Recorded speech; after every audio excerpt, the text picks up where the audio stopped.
আমরা যে দিনগুলোতে অবস্থান করছি এই দিনগুলোকে শরীয়তের ভাষায় বলা হয় আইয়ামুত তাশরিক। ঈদের পরের 3 দিন, ঈদুল আজহার পরের 3 দিন অথবা যুলহিজ্জা মাসের 11, 12, 13। যুলহজ মাসের 11, 12, 13 তারিখকে শরীয়তের পরিভাষায় বলা হয় আইয়ামে তাশরিক বা আইয়ামুত তাশরিক। তাশরিক শব্দের অর্থ আরবিতে রোদে গোস্ত পুড়ানো। আগের যুগের মানুষ গোস্ত সংরক্ষণের জন্য যেভাবে মাছের শুটকি করায় আপনারা অভ্যস্ত, ঠিক সেভাবেই গোস্তের সাথে লবণ মাখিয়ে সেটাকে রোদে শুকাতে দেওয়া হতো এবং গোস্ত শুকিয়ে গেলে এটা অনেক দিন যাবৎ সেই গোস্তকে সংরক্ষণ করা যেত। তো শাব্দিক অর্থ করলে গোস্ত শুকানোর দিন 3 দিন। আর ইসলামী শরীয়তে এই 3 দিনের কাজ কি, এই 3 দিনের গুরুত্ব কি?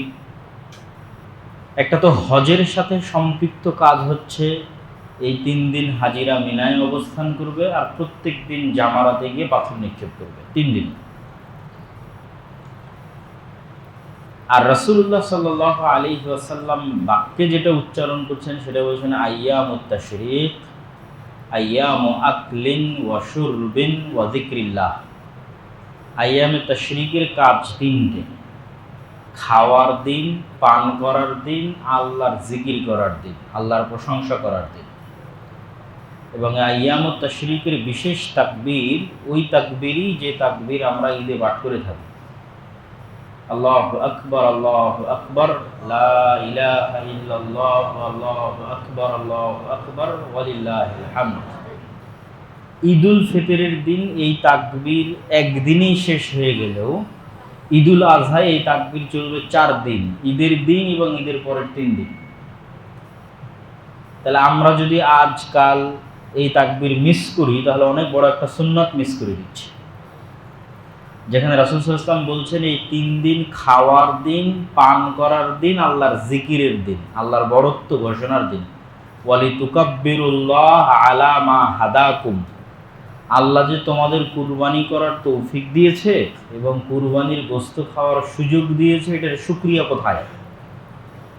এটার শুকরিয়া হচ্ছে এই তাকবীর, আল্লাহর জিকির। এবং এই জন্য যেহেতু এই 3 দিন খাওয়া এবং পান করার দিন, এই জন্য এই 3 দিনে সিয়াম পালন হারাম, সিয়াম রাখা যাবে না। কুরবানির গোশত খেতে হবে আর আল্লাহর শুকরিয়া আদায় করতে হবে। আর বাংলাদেশের মুসলমানদের জন্য আল্লাহর শুকরিয়া আদায় করা আরো বেশি জরুরি, এই জন্য যে ভারত উপমহাদেশের অবস্থা আপনাদের অবগতিতে আছে। পৃথিবীর অন্য অঞ্চলে মুসলমানদের গোশত খাওয়া নিয়ে স্ট্রাগল, পরিশ্রম করতে হয়নি কেন? অন্য অঞ্চলের মানুষেরা আব্রাহামিক রিলিজিয়ানের অনুসারী, ইব্রাহিমী দিনের অনুসারী, নাম কাওয়াস্তে হলো দাবিতে মিল্লাতে ইব্রাহিমের অনুসারী হওয়ার দাবি করে। তো মিল্লাতে ইব্রাহিম, আমরা যেই সুন্নাতগুলো পালন করছি কুরবানিকে কেন্দ্র করে, হজকে কেন্দ্র করে, তার সবগুলো ইব্রাহিমী সুন্নাত। কাবা ঘর মুহাম্মদ সাল্লাল্লাহু আলাইহি সাল্লাম তৈরি করেননি, আর সাফা মারওয়াতে মুহাম্মদ সাল্লাল্লাহু আলাইহি ওয়াসাল্লাম দৌড়িয়েছেন তাই আমরা দৌড়াচ্ছি, এটা নয়। সাফা মারওয়াতে ইব্রাহিমের স্ত্রী দৌড়িয়েছিল তাই মুহাম্মদ সাল্লাল্লাহু আলাইহি ওয়াসাল্লাম দৌড়িয়েছেন। আর কাবায় ইব্রাহিম হজের ঘোষণা দিয়েছিল তাই মুহাম্মদ সাল্লাল্লাহু আলাইহি ওয়াসাল্লাম হজ করেছেন। ঠিক কুরবানি, তাহলে কুরবানি, হজ, কাবা ঘর, এই সংশ্লিষ্ট যে ইতিহাস এবং ঐতিহ্য, এগুলো ইব্রাহিমী ইতিহাস এবং ঐতিহ্য। তো ইব্রাহিম আলাইহিস সালাতু ওয়াস সালামের নামে বর্তমান পৃথিবীতে 3টে দিন প্রচলিত আছে। একটা আমরা মুসলমানেরা, একটা খ্রিস্টানেরা, একটা ইহুদিরা। 3 ধর্মের মানুষের কাছে ইব্রাহিম আলাইহিস সালাম শুধু সম্মানিত নয়, খুবই সম্মানিত। যে কোনো ইহুদির কাছে ইব্রাহিম আলাইহিস সালাতু ওয়াস সালাম টপ সম্মানিত। কেন? ওরা এই গর্বেই ওদের দিন পার হয় যে আমরা ইব্রাহিমের সন্তান। খ্রিস্টানদের কাছেও তাই। এই জন্য দেখবেন যে তারা ভালোবেসে শখ করে ইব্রাহিম আলাইহিসসালামের নামে তাদের সন্তানদের নাম রাখে, যেটা ইংরেজি উচ্চারণ হচ্ছে আব্রাহাম, যেমন আব্রাহাম লিঙ্কন। এইরকম অসংখ্য মানুষের নাম পাবেন আব্রাহাম। এটা মূলত ইব্রাহিম আলাইহিসসালামের স্মরণে রাখা। এবং আল্লাহ পবিত্র কোরআনে মিল্লাতে ইব্রাহিমকে হকের মানদণ্ড বলে ঘোষণা করেছেন, যে আসো আমরা তুলনা করি কে মিল্লাতে ইব্রাহিমের অনুসারী, তোমরা না মুহাম্মদ সাল্লাল্লাহু আলাইহি ওয়াসাল্লাম। যে মিল্লাতে ইব্রাহিমের অনুসারী সেই হকের উপর। ওয়া ইয়ারগাবু আন মিল্লাতি ইব্রাহিম ইল্লা মান সাফিহা নাফসাহ, যে মিল্লাতে ইব্রাহিম থেকে মুখ ফিরিয়ে নিবে সে পথভ্রষ্ট। ওয়া লাকাদ ইসতাফাইনাহু, আর আমি ইব্রাহিমকে বাছাই করেছি দুনিয়াবাসীর উপর, এবং আখেরাতে সে কল্যাণকামী সৎকর্মশীল বান্দাদের অন্তর্ভুক্ত। তো মিল্লাতে ইব্রাহিমের অনুসারী হওয়া, এই চেক পয়েন্টে উত্তীর্ণ করা কে এটার প্রকৃত অনুসারী, সেই হকের অনুসারী। সারমর্ম কথায় চলে আসে, তাহলে ইহুদিরাও মিল্লাতে ইব্রাহিমের অনুসারী হওয়ার দাবিদার, খ্রিস্টানরাও মিল্লাতে ইব্রাহিমের অনুসারী হওয়ার দাবিদার, মুসলমানেরাও মিল্লাতে ইব্রাহিমের অনুসারী হওয়ার দাবিদার। চেক করে দেখতে হবে কে প্রকৃত মিল্লাতে ইব্রাহিমের অনুসারী। এই জন্য আল্লাহ কোরআনে বলছেন যে মা কানা ইয়াহুদিয়ান ওয়ালা নাসরানিয়ান ওয়ালাকিন কানা হানিফাম মুসলিমা। ইব্রাহিম ইহুদিও ছিল না, ইব্রাহিম খ্রিস্টানও ছিল না, ইব্রাহিম ছিল হানিফাম মুসলিমা। যদিও আমরা মুসলিম নাম নিয়ে নিয়েছি, কিন্তু আল্লাহ কিন্তু এখানে মুসলিমের অর্থ হানিফাম মুসলিমা, একনিষ্ঠ আত্মসমর্পণকারী, একান্ত অনুগত। কানেতান, আর এক জায়গায় আল্লাহ ব্যবহার করেছেন ইসলামের জন্য কানেতান, একান্ত অনুগত আর একান্ত আত্মসমর্পণকারী। এইটা হলো ইব্রাহিমের পরিচয়। তো আব্রাহামিক রিলিজিয়ান যে তিনটা আছে, এই তিনটার প্রথম দুইটা ব্যাপক পরিবর্ধন হয়েছে, আর ইসলাম বা মুহাম্মদ সাল্লাল্লাহু আলাইহি সাল্লাম যেটার ধারক এবং বাহক, সেটাতে কোনো পরিবর্ধন হয়নি। তারপরেও এত ব্যাপক পরিবর্ধনের পরেও আব্রাহামিক রিলিজিয়ানগুলোর মধ্যে কিছু কমন মিল আছে। যে কথা বলতে চাচ্ছিলাম সে কথা কেবল আসতেছি, যে ভারত উপমহাদেশে মুসলমানদেরকে কেন গোশত খাওয়ার জন্য স্ট্রাগল করতে হলো, আর অন্য অঞ্চলে কেন করতে হলো না, আমেরিকায় কেন করতে হবে না, ইউরোপে কেন করতে হবে না।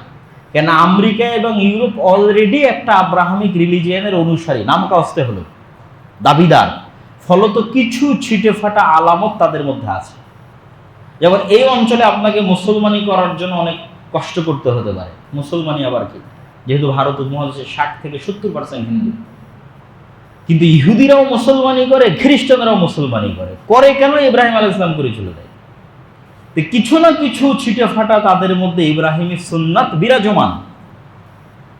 তো ফলে ইহুদিরাও গরুর গোশত খায়, খ্রিস্টানরাও গরুর গোশত খায়। তাহলে আপনি ইউরোপে যদি মুসলমান হন, কালচারালি অতটা কনফ্লিক্ট হবে না, সাংস্কৃতিক কনফ্লিক্ট হবে না, যে না আগে তো আমি গরুর গোশত খেতাম না, এখন গরুর গোশত খাবো। একটা খ্রিস্টান যদি মুসলমান হয়, ও আগেও গরুর গোশত খায়, পরেও গরুর গোশত খেত। একটা খ্রিস্টান যদি মুসলমান হয়, আগেও মুসলমানি করা ছিল, পরে তার মুসলমানি করার দরকার নেই। তাহলে যেহেতু আমরা ভারত উপমহাদেশে বসবাস করা মুসলমান, আর এই অঞ্চলে যেহেতু কোনো আসমানি দ্বীনের অনুসারী মানুষেরা নাই, দ্বীনে মিল্লাতে ইব্রাহিমের অনুসারী হওয়ার দাবি করবে এরকম কোনো মানুষ নেই। এই অঞ্চলে বসবাস করে এমন সব মানুষ যাদের দ্বীন কোনো দ্বীনের কাতারে পড়ে না, যাদের ধর্ম কোনো ধর্মের কাতারে পড়ে না। ফলত এই অঞ্চলে যেই মুসলমান হয়েছে, ওকে গোশত খাওয়ার জন্য কি করতে হয়েছে? লড়াই করতে হয়েছে।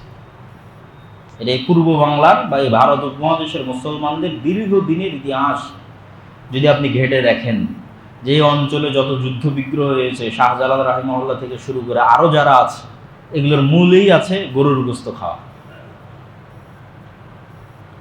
এবং সেইটার বাস্তব নমুনা যদি দেখতে চান, তাহলে আজকে ভারতে দেখতে পারেন যে আজ থেকে 200 বছর আগে কি হতো, আজ থেকে 300 বছর আগে কি হতো, 400 বছর আগে কি হতো, তার নমুনা এখন দেখতে পাবেন ভারতে।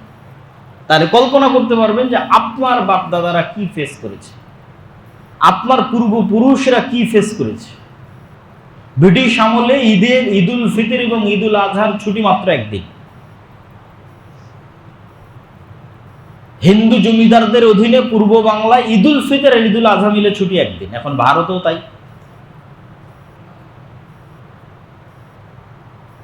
খোলা ময়দানে ঈদের সালাত আদায় ভারতে নিষিদ্ধ করে দেওয়া হয়েছে। বেশিরভাগ জায়গায় খোলা ময়দানে ঈদের সালাত হবে। গরুর গোশত কুরবানি করা নিষিদ্ধ করে দেওয়া হয়েছে প্রায় সমগ্র ভারতে। কারো ফ্রিজে যদি গরুর গোশত পাওয়া যায়, ওকে গণপিটুনি দিয়ে হত্যা করা। তো আপনি আরো বেশি স্বাধীনতা ভোগ করতেছেন। সৌদি আরবের মুসলমান এই ফিলিংসটা বুঝতে পারবে না, ইউরোপ আমেরিকার মুসলমান এই ফিলিংসটা বুঝতে পারবে না, যেটা পূর্ব বাংলার মুসলমান হয়ে আপনি বুঝতে পারবেন। এই বাংলার মুসলমান হয়ে, বাংলাদেশের মুসলমান হয়ে, মুসলিম বাংলার মুসলমান হয়ে আপনি বুঝতে পারবেন যে আপনার বাপদাদা কি ফাইট দিয়েছে। কেন তারা বলতো যে 47-এ আমাদের আলাদা দেশ লাগবে, কি জন্য বলতো? আল্লামা ইকবাল বলেন, মিস্টার জিন্না বলেন, হোসেন শহীদ সোহরাওয়ার্দী বলেন, শের বাংলা একে ফজলুল হক বলেন, অথবা 180-90 বছরের ব্রিটিশ বিরোধী আন্দোলন বলেন, কেন তারা বলতো যে মুসলমানদের আলাদা দেশ লাগবে? মুসলমানদের এই সাংস্কৃতিক, এই ইবাদতের যে স্বাধীনতা, এই স্বাধীনতা আপনাকে এই 47 ভিত্তিক মুসলমানদের আলাদা দেশের যেই সুফল, সেই সুফল থেকে আমি এবং আপনি পাচ্ছি। এই জন্য যারা মুসলমানদের এই আলাদা স্বাধীন দেশের বিরোধিতা করে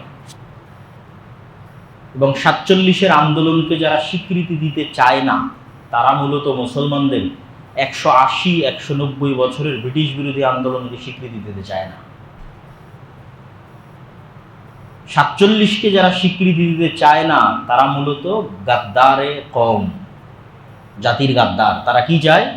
তারা চায় আমরাও যেন ওই একই কষ্টের মধ্যে থাকি, শান্তিমতো বাইরে ঈদের সালাত আদায় করতে পারবো না, শান্তিমতো গরু জবাই করতে পারবো না, ভয়ে ভয়ে থাকতে হবে।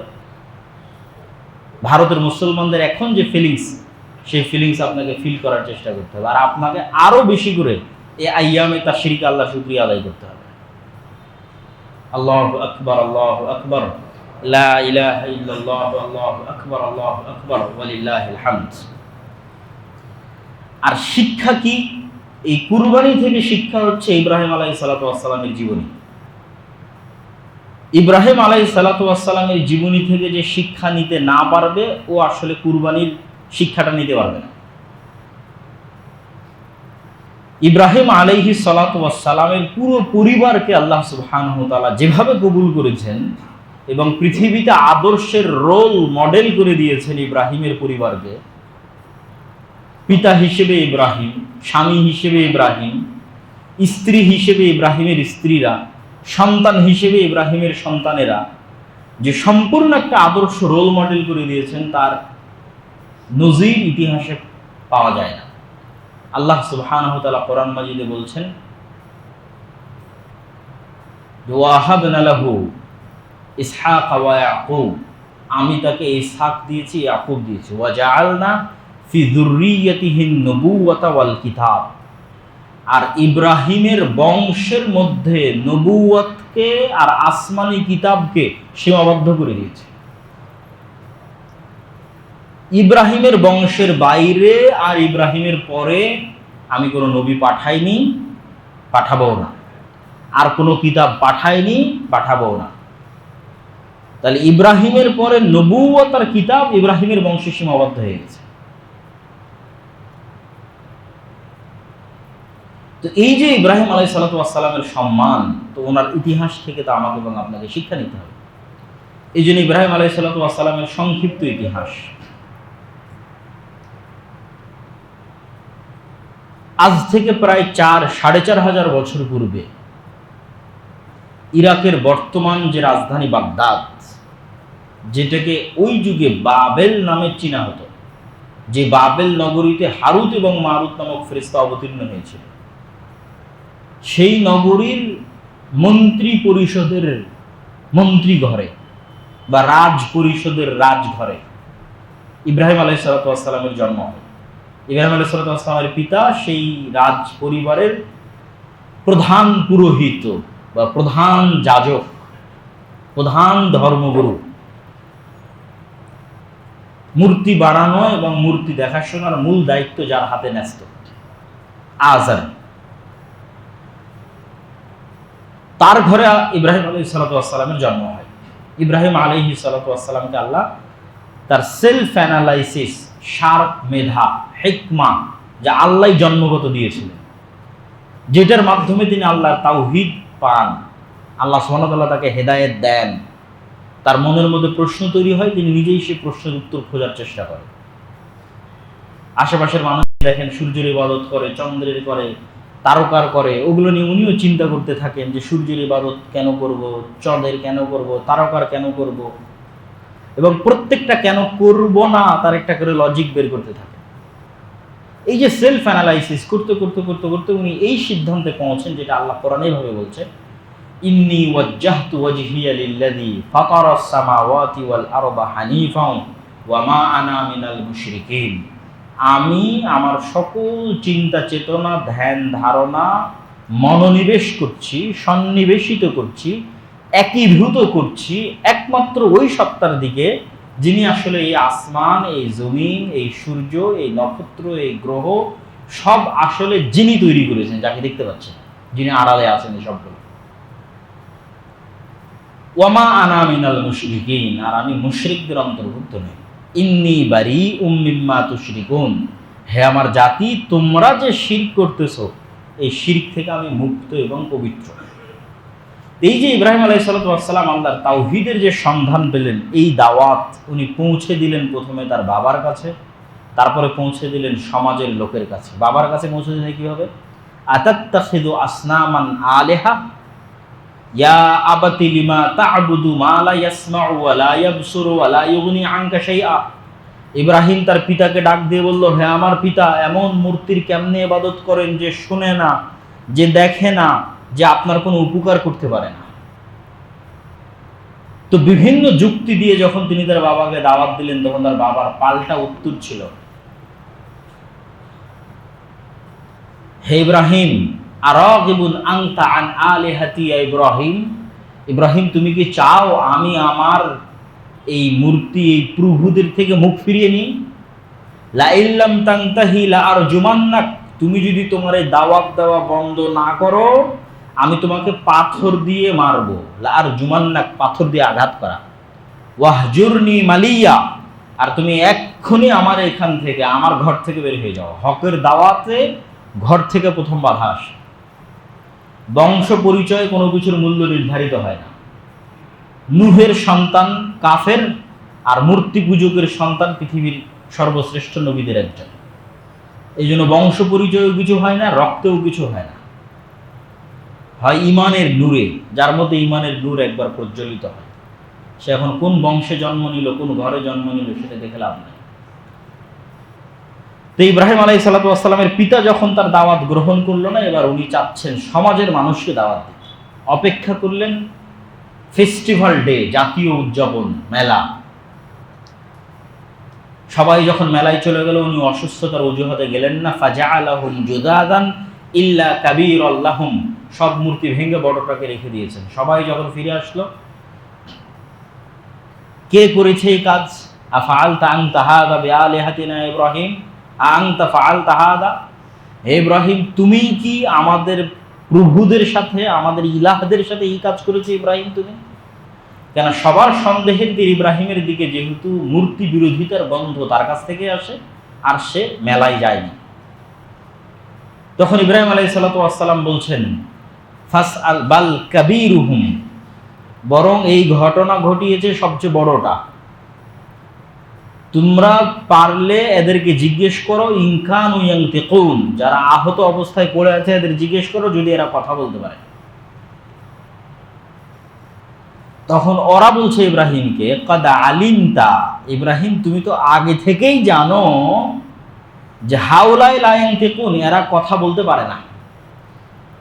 এই উত্তরের অপেক্ষা ইব্রাহিম আলাইহিস সালাম ছিলেন। এটা মূলত ওনার দাওয়াত দেওয়ার একটা পদ্ধতি, একটা কৌশল।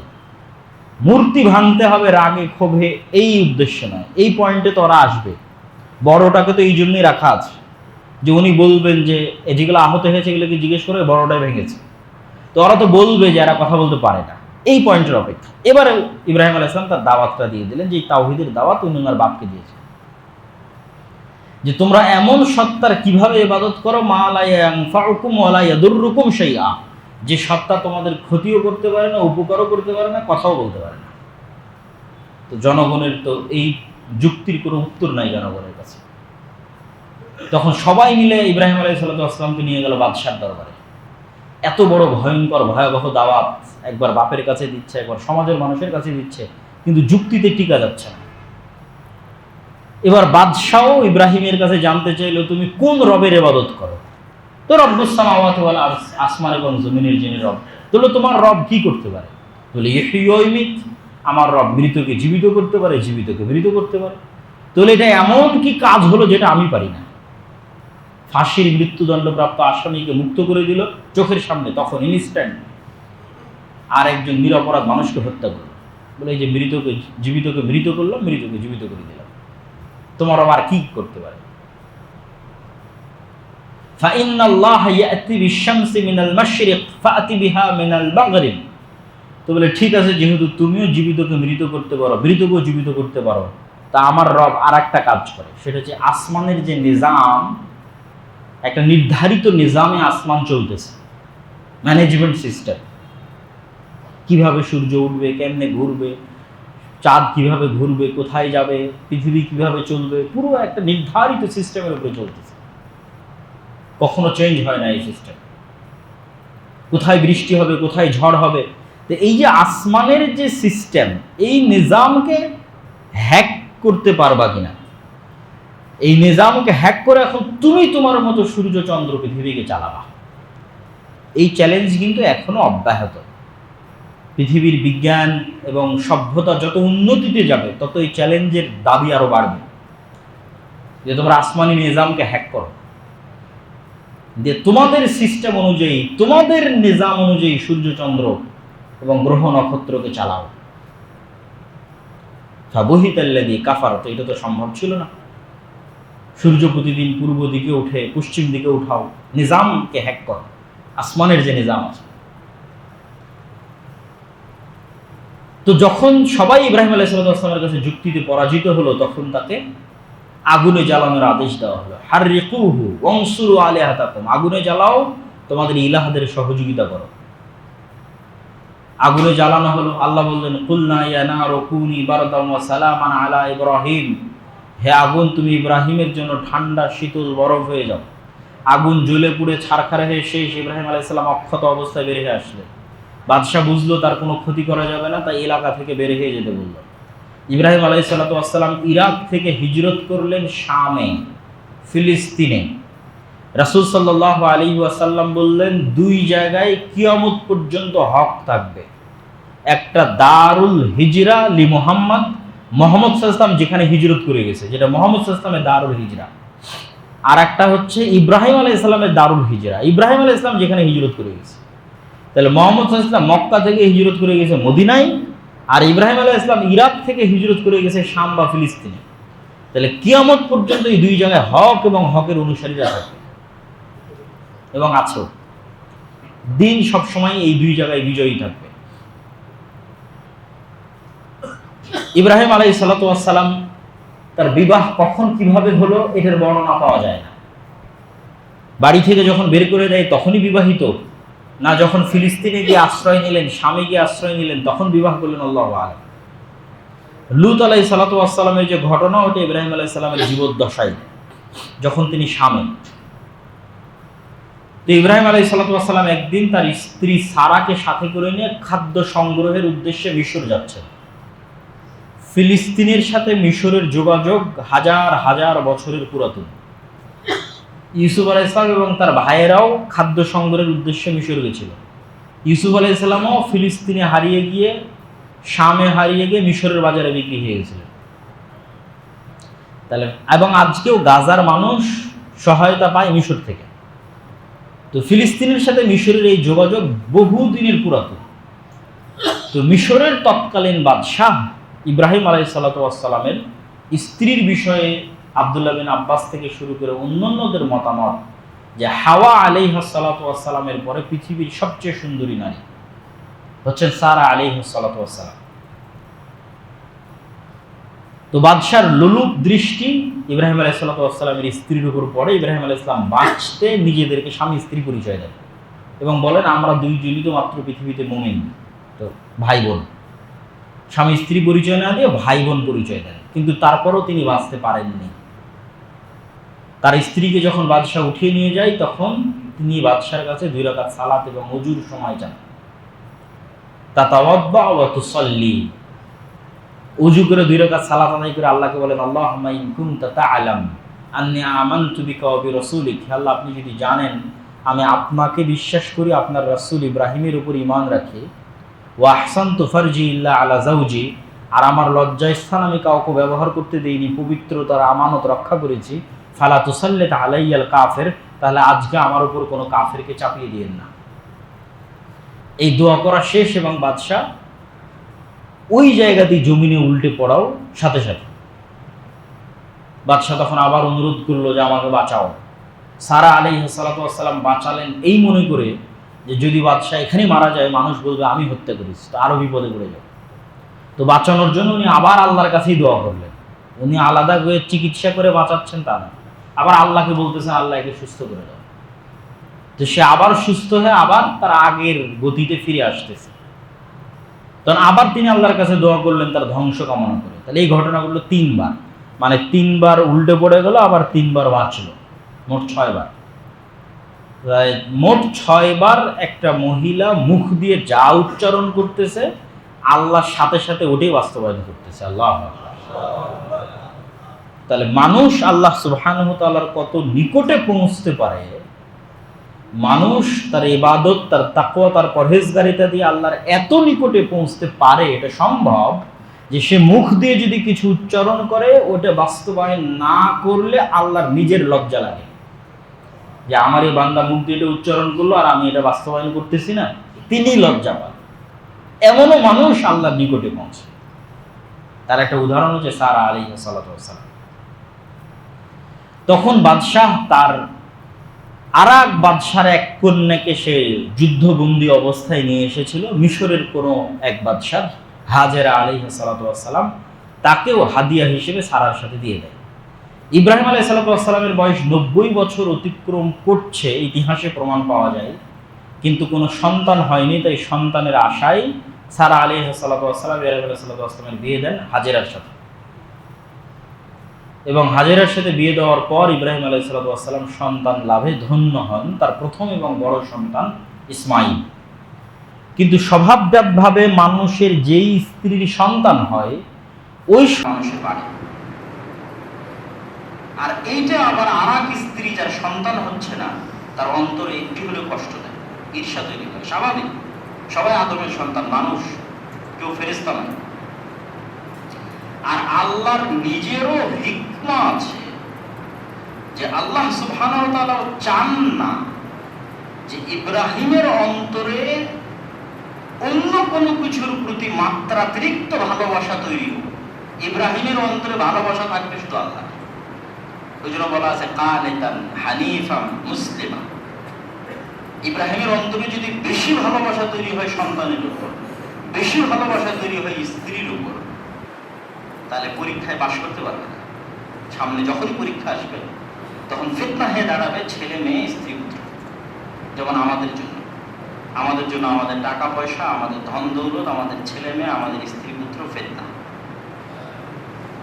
ধরেন এখন জিহাদের ঘোষণা আসলো, আপনি জিহাদে যেতে পারবেন না, মুনাফিক হয়ে যাবেন। বৈধ জিহাদের ঘোষণা থেকে পিছপা হওয়া মুনাফিক। কেন মুনাফিক হয়ে যাবেন? ওই যে ছেলে মেয়ে স্ত্রী পুত্র টাকা পয়সা ধন দৌলতের ভালোবাসা আটকে গেছে।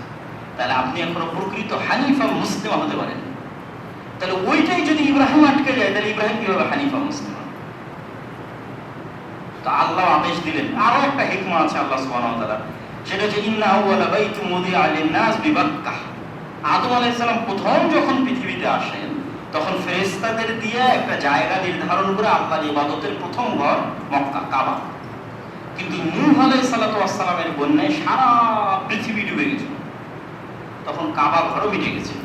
তারপরে আর কেউ কাবা ঘর তৈরি করেনি। তো আল্লাহর আরেকটা হিকমা আছে যে আল্লাহ ইব্রাহিমের সন্তানদের দিয়ে কাবা ঘর তৈরি করবে, ইব্রাহিমকে। ফলত আল্লাহ বললেন, রেখে আসো। জেরুজালেম বা ফিলিস্তিন থেকে 1200 থেকে 1400 কিলোমিটার দূরে। হাদিসের একটা ইবারত এবং কোরআনের একটা আয়াত। কোরআনের আয়াতে ইব্রাহিম আলাইহিস সালাম বলেন, ইন্নী আসকানতু মিন যুররিয়াতি বিওয়াদিন গায়রা জি জারইন। আল্লাহ এমন এক জায়গায় আমার বংশকে রেখে যাচ্ছে যেটা গায়রা জি জারইন, কিছুই উৎপাদন হয় না। আর হাজেরার মুখের বাক্য হাদিসে সহিহ বুখারীতে, লাইসা ফীহি ইনসুন ওয়ালা শাই। মানুষ তো নাই, কিছুই নাই। কিছুই উৎপাদন হয় না মানে ঘাসও উৎপাদন হয় না। তাহলে গাছপালা নাই, ঘাস যেখানে নাই, ঘাসই নাই, তো গাছপালা থাকবে। আর বলেছে মানুষ নাই, কিছুই নাই। তাহলে মানুষ নাই, কিছুই নাই মানে মানুষ তো নাই, পশু পাখি প্রাণী জীব জন্তু জানোয়ার কিছু। তাহলে জীবন ধারণের কোনো ব্যবস্থাপনা নাই। এরকম জায়গায় যখন রেখে আসতেছেন, হাজেরা পিছন থেকে বলছেন, আই না তাযহাবান ইব্রাহিম, আপনি কোথায় যাচ্ছেন? 3 বার পড়ার পর কোনো উত্তর না পেয়ে তিনি বলছেন, আল্লাহ আমারাক, আল্লাহ কি আপনাকে আদেশ দিয়েছে? না, হ্যাঁ আল্লাহ আদেশ দিয়েছে। তখন স্ত্রী বলছে, ফালা ইউদাইআনাল্লাহু আবাদা, যদি আল্লাহর আদেশ হয়ে থাকে তাহলে আমাদের নিরাপত্তার দায়িত্ব আল্লাহর, আমাদের রিজিক এবং হেফাজতের দায়িত্ব আল্লাহর। তাহলে আমাদের আর কোনো ক্ষতি হবে না। এই ঈমান, এই তাওয়াক্কুল, এই ভরসা যদি আপনি এই কুরবানির সময় না শিখতে পারেন, তাহলে এই কুরবানির ফায়দা হবে না। ইব্রাহিমের জীবনী থেকে শিখতে হবে। তো ইব্রাহিম আলাইহিস সালাতু ওয়াস সালাম আড়ালে গিয়ে দোয়া করছেন, ইন্না আসকানতু, যে আয়াতের অনুবাদ করলাম, হে আল্লাহ এমন জায়গায় রেখে যাচ্ছি যে জায়গায় কিছু উৎপাদন হয় না। কেন রেখে যাচ্ছি? রব্বানা লিইকিমুস সালাহ, ওই আয়াতের মধ্যেই আছে আল্লাহ এদের রেখে যাচ্ছে এরা এখানে সালাত প্রতিষ্ঠা করবে। তাহলে সালাতের গুরুত্ব দেয়। দোয়ার মধ্যে প্রথমে বলছে আল্লাহ এমন জায়গায় রেখে যাচ্ছি যেখানে কিছু উৎপাদন হয় না। আল্লাহ এদের রেখে যাচ্ছে কেন? লিইকিমুস সালাহ, এরা এখানে সালাত প্রতিষ্ঠা করবে। আল্লাহুম্মা জাআল আফইদাতান মিনান নাস, আল্লাহ মানুষের কিছু মানুষের অন্তরকে তাবি ইলাইহিম, এদের দিকে ঘুরিয়ে দেন, এই শহরের দিকে ঘুরিয়ে দেন, এখানে মানুষজন আসুক, বাস করুক, নাহলে এরা থাকবে কিভাবে? ওয়ারযুকহুম মিনাস সামারাত, আর ফলমূল থেকে এদের খাবারের ব্যবস্থা। এই দোয়া ইব্রাহিম আলাইহিস সালামের ছিল, কোরআনের আয়াতে আল্লাহ সুবহানাহু ওয়া তাআলা বলছেন। এইভাবে ঘটনা ঘটলো। তারপরে তো সাফা মারওয়ার দৌড়াদৌড়ির ঘটনা আপনারা জানেন। জিবরাইল আলাইহিস সালামের আগমন এবং জমজম কুয়া তৈরি হওয়ার ঘটনা জানেন। সাফা মারওয়ার এই ঘটনা থেকেও শিক্ষা হচ্ছে যে হাজেরা আলাইহিস সালাম যে সাফা এবং মারওয়ায় দৌড়াচ্ছেন, এটা কোনো ইবাদত নয়। ওই জায়গায় যদি আমি আপনি থাকতাম তো পানির জন্য এভাবেই দৌড়াতাম, পাহাড়ে উঠে দেখার চেষ্টা করতাম আশেপাশে কোনো মানুষ দেখা যায় কিনা, আশেপাশে কোথাও পানি দেখা যায় কিনা।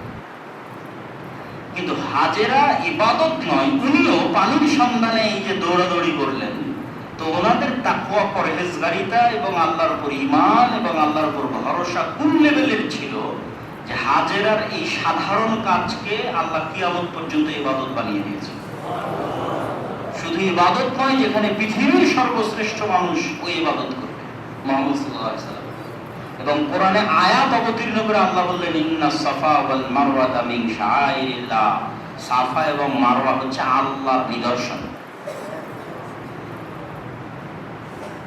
তারপরে ইব্রাহিম আলাইহিস সালাম জেরুজালেম থেকে মক্কায় যাতায়াত করেছেন মোট 5 বার। একবার রেখে আসলেন, দ্বিতীয়বার ফালাম্মা বালাগা মাআহুস সাইয়া, যখন ইসমাঈল আলাইহিস সালাম দৌড়াদৌড়ি করতে পারেন তখন, ইয়া বুনাইয়া ইন্নী রাআইতু ফিল মানামি আন্নী আযবাহুকা, হে আমার সন্তান, আমি স্বপ্নে দেখছি আমি তোমাকে জবাই করতেছি। নবীদের স্বপ্ন আল্লাহর ওহী, শুধু নবীদের নয়, কিয়ামত পর্যন্ত ওহীর একটা দরজা খোলা আছে, সেটা সত্য স্বপ্ন। রাসূল সাল্লাল্লাহু আলাইহি ওয়াসাল্লামের হাদিস, কিয়ামত পর্যন্ত ওহী এবং নবুয়তের একটা দরজা খোলা আছে, যেটা হচ্ছে সত্য স্বপ্ন। এই যে দিয়ে কেউ দাবি করতে পারবে না যে না আমি নবী বা আমি ওহী পাচ্ছি, এটা না। কিন্তু যেই মাধ্যমে নবীরা সত্য পেতেন, যেই মাধ্যমে নবীরা ওহী পেতেন, সেই মাধ্যমগুলোর একটা মাধ্যম কিয়ামত পর্যন্ত খোলা থাকবে। আল্লাহর ওলিয়া উলিয়া কাছের প্রিয় মানুষরা সত্য স্বপ্ন দেখবে। তারা আজ রাতে এই স্বপ্নে যা দেখেছে সকালে উঠে দেখে তাই হচ্ছে। আগেই সংবাদ পেয়ে যাবে কাল কি হচ্ছে, পরশু কি হচ্ছে, তারপরের দিন কি হচ্ছে, এবং দেখবে বাস্তবই তাই হচ্ছে। এখন এরকম অসংখ্য আল্লাহওয়ালা পরহেজগার মানুষ আছে যারা রাতে যা স্বপ্নে দেখে পরের দিন তাই। তো নবীদের স্বপ্ন হচ্ছে আল্লাহর আদেশ। তখন ইসমাইল আলাইহিস সালাতু ওয়াস সালাম বললেন, ইব্রাহিম আলাইহিস সালাম ইসমাইলকে বললেন, ফানজুর মাযা তারা, তোমার মতামত কি বলো? বলে, ইয়া আবাতি ফাআল মা তুকমার সাতাজিদুনি ইনশাআল্লাহু মিনাস সাবিরিন। হে আমার পিতা, আল্লাহ আপনাকে যে আদেশ দিয়েছে সেটা করেন, আপনি আমাকে ধৈর্যশীলদের অন্তর্ভুক্ত পাবেন। তারপরে যখন ইব্রাহিম আলাইহিস সালাতু ওয়াস সালাম জবাই ফালাম্মা আসলামা ওয়া তাল্লাহু লিল জাবিন, দুইজন যখন ইসলাম গ্রহণ করলো, মুসলিম মানে কি? দুইজন এখানে ইসলাম গ্রহণ করলো মানে কি? শাব্দিক অর্থ করতেছে। ফালাম্মা আসলামা মানে একজন নিহত হওয়ার জন্য প্রস্তুত, আর একজন জবাই করার জন্য প্রস্তুত। কেন? এটা আল্লাহর সিদ্ধান্ত। তাই এই হলো আত্মসমর্পণ। আল্লাহর সিদ্ধান্তের সামনে এই ধরনের আত্মসমর্পণকে মুসলিম বলে, মুসলমান হওয়া বলে। ফালাম্মা আসলামা ওয়া তাল্লাহু লিল জাবিন, কাঁধকে এগিয়ে দিল। ওয়া নাদাইনাহু ইয়া ইব্রাহিম ক্বাদ সাদ্দাকতা রুইয়া, আমি আল্লাহ ডাক দিয়ে বললাম, ইব্রাহিম তুমি তোমার স্বপ্নকে সত্যে বাস্তবায়ন করেছো। ওয়া ফাদাইনাহু বিযিবহিন আযীম, আর এটা অনেক বড় পরীক্ষা, এই পরীক্ষায় তুমি পাশ করেছো। তোমার সন্তানকে আরেকটা কুরবানি দিয়ে আমি মুক্ত করে দিয়েছি। শুধু তাই নয়, তুমি যে পরীক্ষায় পাশ করলা, যে সন্তানের মায়া, স্ত্রীর মায়া আল্লাহর চাওয়ার উপর প্রাধান্য পেতে পারলো না, যেটা আগেই উল্লেখ করেছে আল্লাহর হিকমা, যে ইব্রাহিম হানিফা মুসলিমা হবে, আর তার অন্তরে সন্তান আর স্ত্রীর প্রতি মাত্রাতিরিক্ত ভালোবাসা থাকবে, যে আল্লাহ কোনো আদেশ দিলে সেটা বাস্তবায়ন করতে পারবে না। তো এই পরীক্ষায় যখন ইব্রাহিম পাশ করে গেল, তখন আল্লাহ বললেন, আল্লাহর দর্শন মানুষের সন্তানের দরকার নেই। আল্লাহ বললেন, তোমার সন্তানকে কুরবানি, আর একটা কুরবানি পাঠিয়ে মুক্ত তো করলামই, ওয়াবাশশারনাহু বিগুলামিন হালিম, তোমাকে আরো একটা সন্তানের সুসংবাদ দিচ্ছি। আল্লাহু আকবার। ইসহাক আলাইহিস সালাতু ওয়াস সালাম আর এক স্ত্রীর গর্ভে। কেন? এই পরীক্ষায় উনি পাশ করে গেছে। স্ত্রী পুত্র সন্তান সন্ততির ভালোবাসা আর ওনার প্রতি আল্লাহর আদেশ বাস্তবায়নে বাধা দিতে পারবে না, যেটা আমাদের জন্য এখনো ফিতনা হিসেবে আছে। আমরা সুদ খাচ্ছি, ঘুষ খাচ্ছি, কেন? আমার স্ত্রীর দরকার, সন্তানের দরকার, আরো অসংখ্য কিছু আছে। যে ফিতনাগুলো থেকে আমরা বের হতে পারতেছি না পরিবারের চাপে। তাহলে ইব্রাহিম আলাইহিস সালাতু ওয়াস সালামের এই কুরবানি থেকে আপনাকে ওটা শিখতে হবে, নাহলে এই কুরবানির মহত্ব আপনি বুঝতে পারবেন না। ইব্রাহিম আলাইহিস সালাতু ওয়াস সালাম আরো কয়েকবার এসেছেন এই ঘটনার, এই কুরবানির ঘটনার পরে আরো কয়েকবার এসেছেন, আরো 3 বার। একবার এসে ইসমাইল আলাইহিস সালাতু ওয়াস সালামকে পাননি, বাড়িতে বৌমাকে পেয়েছেন, জিজ্ঞেস করেছেন, কাইফা হাইয়াতুকুম, তোমরা কেমন আছো? বৌমা বলেছে, আমরা ভালো নাই, নাহনু ফি শিদ্দা। যেমনি বলেছে ভালো নাই, ইব্রাহিম আলাইহিস সালামের মন খারাপ হয়ে গেছে। বলেছেন, বাড়িতে মালিক আসতে বলিও, গাইয়ের আতাবাতা বাবি, দরজার চৌকাট কপাট যেন পাল্টিয়ে নেয়।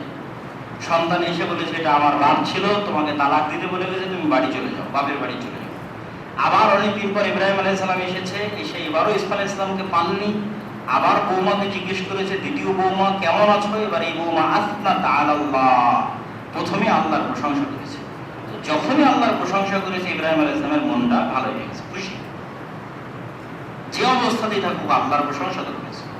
তখন এবার উনি আগের বার কিছুই জিজ্ঞেস করেনি, এবার আরো অনেকগুলো প্রশ্ন করেছে, যে তোমরা কি খাও, কেমনে থাকো? তখন বৌমা বলছে, আমরা পানি খাই, আর উনি স্বীকার করে যে গোস্ত নিয়ে আসে সেই গোস্ত খায়। তখন উনি আবার দোয়া করে দিচ্ছে, আল্লাহুম্মা বারিক লাহুম ফিমাইহিম ওয়া লুহুমিহিম, আল্লাহ এদের পানিতে আর এদের গোস্তে বরকত দান করে। আর একবার তিনি আসলেন, এবার ইসমাইল আলাইহিস সালাতু ওয়াস সালামের সাথে দেখা হলো, এবং তিনি ইসমাইলকে বললেন, আল্লাহর আদেশ যে আল্লাহ এখানে ঘরের জায়গা আমাকে নির্ধারণ করে দিয়েছে। ওয়াইদ ইয়ারফাউ ইব্রাহিমুল কাওয়াইদা মিনাল বাইতি ওয়া ইসমাঈল রব্বানা তাকাব্বাল মিন্না ইন্নাকা আনতাস সামিউল আলিম। বাপ বেটা দুইজন মিলে ঘর তৈরি করলো। আল্লাহ আদেশ দিয়ে বললেন, ওয়াতাহহির বাইতি লিত-তাইফিনা ওয়াল আকিফিনা ওয়ার রুকআইস সুজুদ, এই ঘরকে পরিষ্কার রাখতে হবে তাওয়াফকারীদের জন্য, রুকুকারীদের জন্য, সিজদাকারীদের জন্য। কাকে পরিষ্কার রাখতে হবে? ইব্রাহিম আর ইসমাঈল। এবার একদম সারমর্মে চলে আসি। জুমার খুতবা বেশি সময় নিব না, অলরেডি অনেক সময় হয়ে গেছে। সারমর্ম, ইব্রাহিম আলাইহিস সালাতু ওয়াস সালামের এক সন্তান ইসহাক শাম, ফিলিস্তিন, জেরুজালেম, আর ইব্রাহিম আলাইহিস সালাতু ওয়াস সালামের আরেক সন্তান মক্কা, বাইতুল্লাহ। তো ইসহাকের সন্তান ইয়াকুব, ইয়াকুবের সন্তান ইউসুফ, ইউসুফেরা 12 ভাই। তাদেরও 300-400 বছর পর মুসা আলাইহিস সালামের ভাই হারুন, তারপরে ইউশা বিন নুন, তার 200-300 বছর পর দাউদের সন্তান সুলাইমান, এর মধ্যে আইয়ুব আছে, তারপরে ইউনুস আছে, এর মধ্যেই আছে। আর তারপরে শেষের দিকে আছে জাকারিয়া, ইয়াহইয়া, ঈসা, মারিয়াম। এই যে লম্বা সময় বানু ইসরাইলের প্রায় 2000 বছর আনুমানিক, এই 2000 বছরে ইসমাইলের সন্তানেরা কিন্তু মক্কাতে আছে। মক্কাতে ওরা কাবা ঘরে তাওয়াফও করে, হজও করে, এবং আশেপাশের আরবের অঞ্চল থেকে মানুষ হজও করতে আসে। আলাম তারা কাইফা ফাআলা রাব্বুকা বিআসহাবিল ফিল, ওই যে আব্রাহার ঘটনা, কাবা ঘর ভাঙতে আসা, মুহাম্মদ সাল্লাল্লাহু আলাইহি ওয়াসাল্লামের তখন জন্মই হয়নি। তখন আব্দুল মুত্তালিব এবং এদের সন্তানদের দায়িত্বই কাবা ঘরের দেখাশোনা করা। কেউ কাবা ঘরে আসলে জমজমের পানি উঠিয়ে ওদেরকে পান করা। ওই যে আল্লাহর আদেশ, তাহিরুল বাইতিয়া লিত্তাইফিনা ওয়াল আকিফিনা ওয়া রুকআইস সুজুদ, এখানে যারাই আসবে এদের জন্য এই ঘর পরিষ্কার রাখা, খেদমত করা, সেবা করা তোমাদের দায়িত্ব। তাহলে এই 2000 বছরে কিন্তু ইসমাইলের বংশধরেরা এই কাবা ঘর দেখাশোনা করে যাচ্ছে। এই 2000 বছরে কেউ ইসমাইলের সন্তানের নবীর দাবি করেনি, এবং মুহাম্মদ সাল্লাল্লাহু আলাইহি ওয়াসাল্লামের পরে আজ পর্যন্ত কেউ ইসমাইলের বংশে আর নবীর দাবি করেনি। এটা মুহাম্মদ সাল্লাল্লাহু আলাইহি ওয়াসাল্লামের সত্য নবী হওয়ার অনেক বড় একটা মুজিজা। কেন আজও তাওরাত, জাবুর, ইনজিলে বলা আছে যে শেষ নবী আসবে তোমাদের ভাইয়ের বংশে। তারা মনে করে নিয়েছে আমাদের ভাই মানে ইয়াকুবের 12 সন্তান, কেন আজীবনী ইয়াকুবের 12 সন্তানদের মধ্যে নবী এসেছে, কিন্তু ভাই তো ইয়াকুবের বাপ ইসহাকেরও আরেক ভাই আছে ইসমাইল, যেটা আজকের তাওরাত, জাবুর, ইনজিলেও বর্ণিত আছে যে ইসমাইল হচ্ছে আবুল আরব, আরবদের পিতা। তো ইসমাইলের বংশে তো কেউ নবীর দাবি করেনি, আজ পর্যন্ত কেউ করেনি, মুহাম্মদ সাল্লাল্লাহু আলাইহি ওয়াসাল্লাম ছাড়া। তাহলে মুহাম্মদ সাল্লাল্লাহু আলাইহি ওয়াসাল্লাম দুনিয়ার মানুষকে এসে বললেন যে আমি ইব্রাহিমের রক্তের উত্তরসূরি, ইব্রাহিমের ইতিহাস আর ঐতিহ্যের উত্তরসূরি। এই যে কাবা, সাফা, মারওয়া, জমজম, আর ইব্রাহিমের আদর্শের উত্তরসূরি। যেহেতু কুরাইশের এই মুশরিকরাও ইব্রাহিম আলাইহিস সালামকে সম্মান করতে ভালোবাসত, কেননা তারা ইসমাইলের সন্তান, তো তাদেরকেও মুহাম্মদ সাল্লাল্লাহু আলাইহি ওয়াসাল্লাম চ্যালেঞ্জ দিলেন যে মিল্লাতে ইব্রাহিমে ফিরে আসো, আমি মিল্লাতে ইব্রাহিমের আদর্শে অনুসরণ। আর ইহুদি এবং খ্রিস্টানদের কাছে দাওয়াত পৌঁছে গেল যে মক্কার মুশরিকরা বুঝতে পারে না যে কাবার মতো পবিত্র জায়গায় বসে মুহাম্মদ সাল্লাল্লাহু আলাইহি ওয়াসাল্লাম মসজিদে আকসার দিকে মুখ করে কেন সালাত আদায় করে। এটা মুহাম্মদ সাল্লাল্লাহু আলাইহি ওয়াসাল্লামের কষ্ট লাগে, কিন্তু এটার পিছনেই তো আল্লাহর হিকমত, যে ইব্রাহিমের সব স্মৃতি, সব ইতিহাস, সব ঐতিহ্যের দাবিদার মুহাম্মদ সাল্লাল্লাহু আলাইহি ওয়াসাল্লাম। এটা শেষ নবী, এখানেই দ্বীন এবং ইসলামের পরিপূর্ণতা এবং বিজয়। তাহলে এবং যখন উনি মেরাজে যাচ্ছেন তখন সুবহানাল্লাযী আসরা বিআবদিহি লাইলাম মিনাল মাসজিদিল হারাম ইলাল মাসজিদিল আকসা, আছেন মক্কায়, তো মক্কা থেকে সরাসরি আকাশে নিয়ে গেলেই তো, মক্কা থেকে নিয়ে যাওয়া হয়েছে মসজিদে আকসায়, মসজিদে আকসা থেকে আকাশে। তাহলে মসজিদে আকসার সাথে মুহাম্মদ সাল্লাল্লাহু আলাইহি ওয়াসাল্লামের কানেকশন তৈরি করার পিছনের উদ্দেশ্য ইব্রাহিমের 2 সন্তানেরই ইতিহাস এবং ঐতিহ্যের উত্তরসূরি করে দেওয়া, তথা ইব্রাহিম আলাইহিস সালামের সকল ইতিহাস, ঐতিহ্যের উত্তরসূরি মুহাম্মদ সাল্লাল্লাহু আলাইহি ওয়াসাল্লাম, ইব্রাহিমের রক্তের উত্তরসূরি মুহাম্মদ সাল্লাল্লাহু আলাইহি ওয়াসাল্লাম, এবার ইব্রাহিমের আদর্শের উত্তরসূরি মুহাম্মদ সাল্লাল্লাহু আলাইহি ওয়াসাল্লাম। ইব্রাহিমের সেই আদর্শটা কি? কিছু আদর্শ তো এই আলোচনার মধ্যে চলে এসেছে। একদম সারমর্ম সামানি আদর্শ যদি বলি, যেটা বলে বক্তব্য শেষ করব, সেটা ইব্রাহিম আলাইহিস সালামের দোয়া থেকে। দোয়াতে মানুষ খুব গুরুত্বপূর্ণ জিনিস চায়, এবং ইব্রাহিম আলাইহিস সালামের কিছু ছোট্ট ছোট্ট দোয়া আল্লাহ কোরআনে উল্লেখ করেছে, বিশেষ বিশেষ দোয়া। যেমন একটা দোয়া, রব্বি জাআলনি মুকিমাস সালাহ ওয়া মিন যুররিয়্যাতি, আল্লাহ আমাকে সালাত আদায়কারী বানান, আমার পরবর্তী বংশধরকে সালাত আদায়কারী বানান। তাহলে সালাতের কথা মুহাম্মদ সাল্লাল্লাহু আলাইহি ওয়াসাল্লামের যুগ থেকে হচ্ছে না, সালাতের কথা ইব্রাহিম আলাইহিস সালামের যুগ থেকে হচ্ছে। এই জন্য অনেকেই প্রশ্ন করে যে হীরা গুহায় মুহাম্মদ সাল্লাল্লাহু আলাইহি ওয়াসাল্লাম কি করতেন? তো মিন্নাতুল বাড়িতে আমি লিখেছি হীরা গুহায় মুহাম্মদ সাল্লাল্লাহু আলাইহি ওয়াসাল্লাম সালাত আদায় করতেন। কেমনে সালাত আদায় করতেন?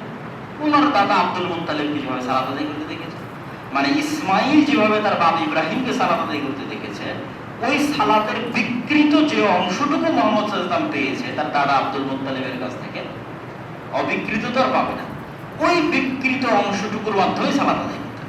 সালাত তো নতুন ইবাদত, ফাইনাল ফরম্যাটটা আল্লাহ মুহাম্মদ সাল্লাল্লাহু আলাইহি ওয়াসাল্লামকে শিখিয়ে দিয়েছে, যে এই ফরম্যাটে আমরা ইবাদত করতেছি। সালাতের কথা তো ইব্রাহিম আলাইহিস সালামের যুগ থেকে চলছে। আল্লাহ আমার পরবর্তী বংশধর যেন সালাত আদায় করে, এদেরকে মক্কার কাবা ঘরের পাশে রেখে যাচ্ছে লিউকিমুস সালাত, যারা এখানে সালাত প্রতিষ্ঠা করে। ইব্রাহিম আলাইহিস সালামের আরেকটা দোয়া, যে ওয়াজনুবনি ওয়া বানিয়া আন না'বুদাল আসনাম, হে আল্লাহ আমাকে আর আমার পরবর্তী বংশধরকে শিরক থেকে বাঁচায়, মূর্তি পূজা শিরক থেকে বাঁচায়। তাহলে শিরক এক ভয়াবহ ভয়ঙ্কর জিনিস, যেটা থেকে ইব্রাহিম আলাইহিস সালাম নিজে এবং নিজের পরবর্তী বংশের মুক্তি চাচ্ছেন আল্লাহর কাছে। আর সালাত এক গুরুত্বপূর্ণ ইবাদত, যেটা ইব্রাহিম আলাইহিস সালাম চাচ্ছেন নিজের জন্য এবং তার পরবর্তী বংশধরের জন্য। তাহলে ইব্রাহিম আলাইহিস সালামের আদর্শ যদি সারমর্ম করি, তাহলে এক নম্বর হচ্ছে তাওহীদ, হানিফা মুসলিমা। এই ওই তাওহীদ নয়, মানে তাওহীদের সর্বোচ্চ স্তর যেটা হতে পারে সেটা, যেটা আল্লামা ইকবাল তার কবিতার মধ্যে বলেছেন, ये दौर अपने बराहिम की तलाश में है। আজকের মুসলমানদের সকল সমস্যার সমাধান হচ্ছে মুসলমানদের মধ্যে ইব্রাহিম নাই। তো মুসলমানদের মধ্যে ইব্রাহিম দরকার, যেটা উনি কবিতার বাক্য, ये दौर अपने बराहिम की तलाश में है। এই যুগের মুসলমানদের একটা ইব্রাহিম দরকার, তাহলে বিজয় পেয়ে যাবে। এই যে লাঞ্ছনা, এই যে অধঃপতন, এগুলো সব শেষ হয়ে যাবে, একটা ইব্রাহিম দরকার। মানে ইব্রাহিমের লেভেলের তাওহীদ নাই, হয়তো সরাসরি মূর্তি পূজা নাই, কিন্তু এই যে ইব্রাহিমের যে স্যাক্রিফাইস, যে আল্লাহর আদেশের সামনে সন্তানকে কুরবানি করে দিচ্ছে, আর আমরা সামান্য টাকার জন্য, সামান্য ধন দৌলতের জন্য, আরো কত কিছুর জন্য আল্লাহর আদেশের সাথে কম্প্রোমাইজ করতেছে, তাহলে তো ওই লেভেলের তাওহীদ আমরা অর্জন করতে পারি। তাহলে ইব্রাহিমের আদর্শের এক নাম্বার হচ্ছে তাওহীদ, এবং ইব্রাহিমের আদর্শের 2 নাম্বার হচ্ছে সালাত, এবং ইব্রাহিমের আদর্শের 3 নাম্বার হচ্ছে তার পুরো পরিবারের যে ইখলাস এবং তাওয়াক্কুল আলা আল্লাহ এবং মসজিদের সাথে কানেক্টিভিটি, যে 2 সন্তানের 2 বংশধরই আল্লাহর 2টা মসজিদের খাদে, মসজিদে আকসা এবং বাইতুল্লাহ। এটা আদর্শ পরিবার তৈরির ভিত্তি, এটা যে মসজিদের খাদে মতো। কেউ যদি চায় তার পরিবারকে আদর্শ পরিবার বানাবে, তাহলে বাপকে মসজিদের খাদেম হতে হবে, সন্তানকে মসজিদের খাদেম বানাতে হবে। মসজিদের সাথে সম্পর্ক রক্ষার মাধ্যমেই আদর্শ পরিবার তৈরি করা সম্ভব। প্রিয় উপস্থিতি, আল্লাহ সুবহানাহু ওয়া তাআলা আমাদের এই পুরো বক্তব্য থেকে ইব্রাহিম আলাইহিস সালামের আদর্শ শিক্ষার মানা, এবং আমরা যে কুরবানি করতেছি, এই কুরবানির মাধ্যমে ওইটা শিখতে যেন পারি, যে এই কুরবানি গোশত খাওয়ার জন্য করতেছি, ভাগে কুরবানি দিলে একটু বেশি গোশত পাবো সেই নিয়াতে করতেছি, একটু বেশি বড় কুরবানি দেখাবো এই নিয়াতে করতেছি না। আজকে যেমন আমার ছাগল কুরবানি হয়ে যাচ্ছে, কালকে যদি আমাকে কুরবানি হওয়া লাগে তো আমি প্রস্তুত আছি। এটা হলো স্যাক্রিফাইস। কালকে যদি এই দিনের জন্য আমার কুরবানি লাগে তো আমিও প্রস্তুত আছি। আজকে আমার টাকার কুরবানি লাগতেছে, আর আমার একটা পশুর কুরবানি লাগতেছে, কালকে আমার জীবনের কুরবানি লাগবে। ওই মানসিকতা আমার আছে না, আসলে গোশতের প্রতি ভালোবাসা। তো আল্লাহ সুবহানাহু ওয়া তাআলা আমাদের ইব্রাহিম আলাইহিস সালামের এই পুরো জীবনী থেকে আদর্শ শিক্ষার এবং আইয়ামুত তাশরীকে আল্লাহ সুবহানাহু ওয়া তাআলার জিকির আজকার করার, এবং বিশেষ করে এই পূর্ব বাংলার মুসলমানদের যে ঈদুল আজহা এবং ঈদুল ফিতরের ইতিহাস, ঐতিহ্য, যে সংগ্রামের ভিত্তিতে আমরা এই স্বাধীনতা পেয়েছি, সেই সংগ্রামকে মূল্যায়ন করার এবং এই দেশের স্বাধীনতা এবং সার্বভৌমত্ব অক্ষুণ্ণ রাখার, যাতে আমাদের পরবর্তী বংশধরেরাও এই ঈদুল আজহার এই স্বাধীনতা তাদের মন মতো করে উপভোগ করতে পারে। শুধু সেটাই নয়, যদি আপনি ভারতের মুসলমানদেরও এই স্বাধীনতা দেওয়ার চেষ্টা না করেন, তাহলে এটা মুনাফিক। আপনারটা তো রাখতে হবেই, আপনার অন্তরে এই নিয়ত থাকতে হবে, আপনার পরবর্তী বংশধর নিয়ত থাকতে হবে যে আপনার পাশের দেশে মুসলমানেরা ঈদ শান্তি মতো পালন করতে পারছে না।